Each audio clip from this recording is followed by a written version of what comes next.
السلام عليكم ورحمة الله وبركاته. ازيكم عاملين ايه؟ وحشتوني جدا جدا. النهاردة بقى هنكمل باقي روتيننا ان احنا بدأناه مع بعض من الفيديو اللي فات، اللي هو كان في حجرة النوم. النهاردة بقى خلصتها طبعا زي ما شفتوا في الفيديو اللي فات، ودخلت على طول على أوضة الولاد.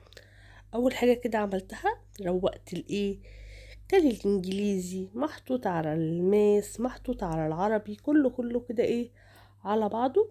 فانا بدأت ايه ارتب، والاقي شوية ورق بتاع ادم على ورق كريم. يعني المكتب الصراحة كان رهيب، وحتى كمان الدرج بتاعه ان انا برصله فيه حاجته. برضو الفايلات كده مكانتش مرتبة. في قعدت ايه قبل ما اعمل اي حاجة في الأوضة ارتب، عشان لما نيجي نذاكر ما تبقاش الدنيا ملخبطة كده. انا دايما متعودة ان مثلا اخد الورقة بتاع الحصة دي بسيبها في الكتاب لحد ما نخلصه مذاكرتها ونعمل الهومورك بتاعه، عشان يعني كل درس بيدوله الشيت بتاعه كده في الحصة. وطبعا بيكون مع الحصة اللي قبليها، مش عارفة اوصلها لكم ازاي يعني. فبنشيل بقى الحصة اللي قبليها واسيب الحصة الجديدة وهكذا. الموضوع يعني صعب بس انا فاهمة انا بعمل ايه. بس هتلاقولي كده في ورق بشيله جوه الفايل بتاعه بتاع فايل الانجليزي. بس انا اسفة جدا جدا على صوتي لان انا طبعا بردانة، بس للاسف ما عنديش فيديو يعني متمنتج وكده. كان لازم، وطبعا غبت عليكم فكان لازم ان انا امنتج مع ان صوتي لسه ايه تعبان. وده دور برد جامد يعني الحمد لله. فانا هنا بشيل ورق الانجليزي في الفايل بتاع الانجليزي، ورق العربي في الفايل بتاع العربي، ورق الماس في الفايل بتاع الماس وهكذا. بسيب بس في الكتاب الخارجي الورق اللي احنا لسه هنذاكره، يعني ورق الحصة الجديدة اللي لسه مخلصناش مذاكرته يعني، سواء في العربي برضو او في الماس او الانجليزي. بحط كده عاملة لكل مادة فايل. هو ابني لسه في تالتة ابتدائي، هي 3 مواد اللي بياخدها: العربي والانجليزي والماس. تمام. والديسكفر يعني بنذاكره ايه كده يعني، مش كمادة اساسية يعني. بس عمالة بقى ارتب واحط الفايلات كده والكتب الخارجية كده. زي ما انتم شايفين كده هتلاقي كله كتاب جواه المذكرة الأخيرة، آخر مذكرة يعني. طبعا دايما بطلب منه يعني ان هو يعمل كده، بس طبعا حاضر يا ماما. وبلاقي الدنيا برضو مش مترتبة زي ما انا عايزة ارتبها.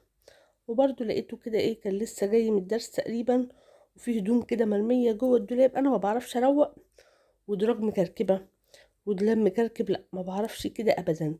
لازم عشان ادخل الاوضه، طبعا اوضه النوم عندي على طول متروقه فما لقيتوش بعمل الحاجات دي. انما أنا عشان ادخل اوضتهم عشان ابتدي اروق لازم المكتب عندي يكون متروق من بره ومن جوه الادراج. وبرضو الدولاب طبعا المكتب مفهوش مكان ياما يعني يحط في الكتب. مخصصه له هو واخوه كل واحد. انا عندي 4 ادراج في الدولاب، مخصصه لاخوه درج وهو درج مع ايه مع المكتب يعني. بس كده خدت بقى خلاص روقت الدولاب ظبطته وظبطت الادراج. هو الدولاب برضو كان مترتب ما فيهوش حاجه، بس هو تقريبا جه او كان بياخد هدوم مش فاكره اليوم ده كان في الدرس ولا كان موجود، والله ما فاكره. يا اما كان في الدرس وانا بعمل يبقى كان بيطلع هدوم فكركب حاجه كنت بظبطها يعني. وبعد كده برضو ايه رحت بعمل هنا هنضف طبعا الشباك اول حاجه عشان انضف ايه الكومودينو زي ما انتم شايفين كده. وهنغير بقى ملايات السرير مع بعض.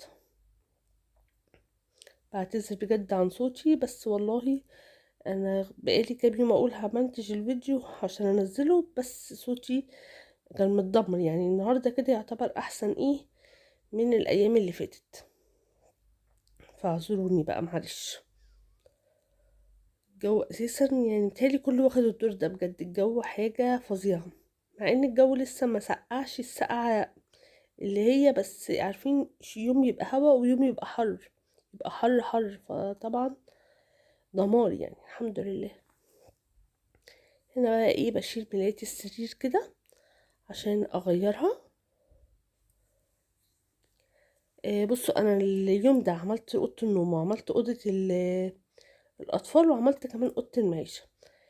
بس اوضه المعيشه بقى مش هنزلها لكم هنا، هتلاقوها نازله ان شاء الله على القناه التانية اللي هي حب بيتك. تمام. هتلاقوها أوضة المعيشة بقية اليوم يعني هتلاقوها على القناة التانية. بس كده غيرت فرش السرير زي ما انتوا شايفين. طلعت كده بقى الكمبيوتر، الكيسة كده بتاعت الكمبيوتر، هو اصلا بايظ عايز يتنزل له ويندوز، مش عارفة فيه ايه الصراحة. انا مرضتش اخلي بابايا يعني يهتم بالموضوع، قلت لما ناخد الاجازة نبقى نعمله. ممكن اعمله له على نص السنة، حرام يفك عن نفسه شوية وبعد كده يرجع ايه يعني. هو الصراحة باظ في وقته يعني، انا فرحت ان هو باظ. ومخليتش بابا يهتم بالموضوع. هو كان ممكن ينزل له ويندوز يشوف فيه ايه، بس انا مخليتش ايه بابا يهتم بالموضوع، لان كنت عايزة يركز في المذاكرة الفترة دي. فان شاء الله بقى اصلحهوله يعني. فشلته كده ومسحته، وكمان بمسح بقى ايه برضو ترابيزة التلفزيون، والتلفزيون ده برضو التلفزيون القديم يعني، ده بتاع جوازي برضو، والله مش راضية ارميه لان ممكن اصلحه يعني. بس كده بكنس بقى الارض. يبقى انا كده مسحت ترابيزة التلفزيون، مسحت الكومودينو، مسحت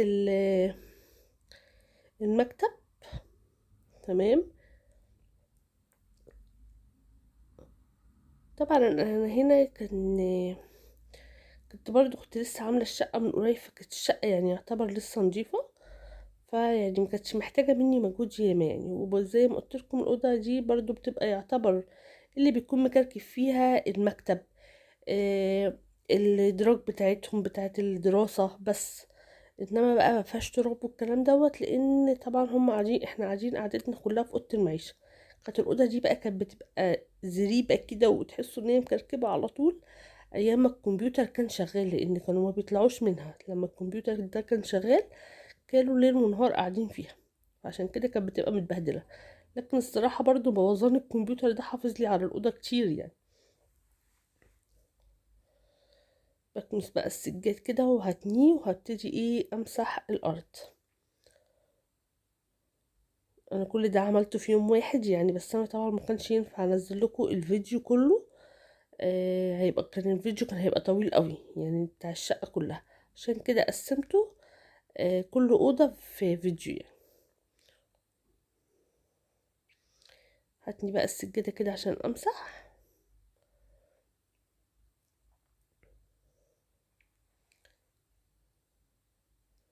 ما تنسوش بقى تحطوا اللايك وتعملوا شير وتعملوا سبسكرايب، وتسيبوا لي ايه كومنت كده حلو زيكم. هنا بقى ايه طبعا بكنس برضو ايه بالمكنسة العادية، بعد ما كنست بالمكنسة بالكهرباء عشان اي تراب كده موجود ناعم المكنسة ما طرتوش اللي بالكهرباء، اكنسه ايه بالمكنسة الناعمة دي زيادة توكيد يعني.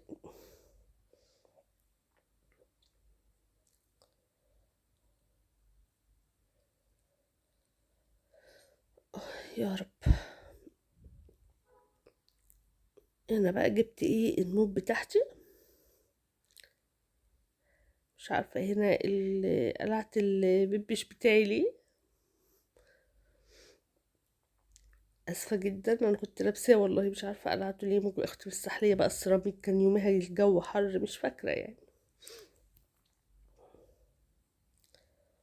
واسفة للمرة التانية، للمرة العاشرة على صوتي بجد والله، عشان عارفة ان انا صوتي طالع بالعافية اساسا.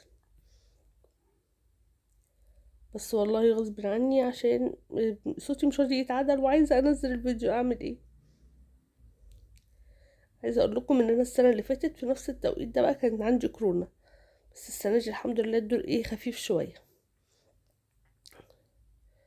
طبعا افتكار ربنا نعمة، والحمد لله ربنا يديم علينا الصحة والستر يا رب والعافية. الحمد لله. بس كده خلاص مسحته وفرشت السجاد وخلاص كده، والدنيا بقت ايه فله كده. خلاص خلصت الأوضة معايا، بقفل بقى الشباك كده وبظبط الدنيا كده والستارة، عشان كده خلاص الأوضة تكون خلصت معايا زي ما انتم شايفين. طقم السرير ده كريم ابني بيحبه جدا، ان هو من عشاق اللون الأحمر، انا ما بفرشه بيفرح بيه قوي. بس كده بقى الأوضة هي خلصت خلاص، وأقول لكم السلام عليكم ورحمة الله وبركاته.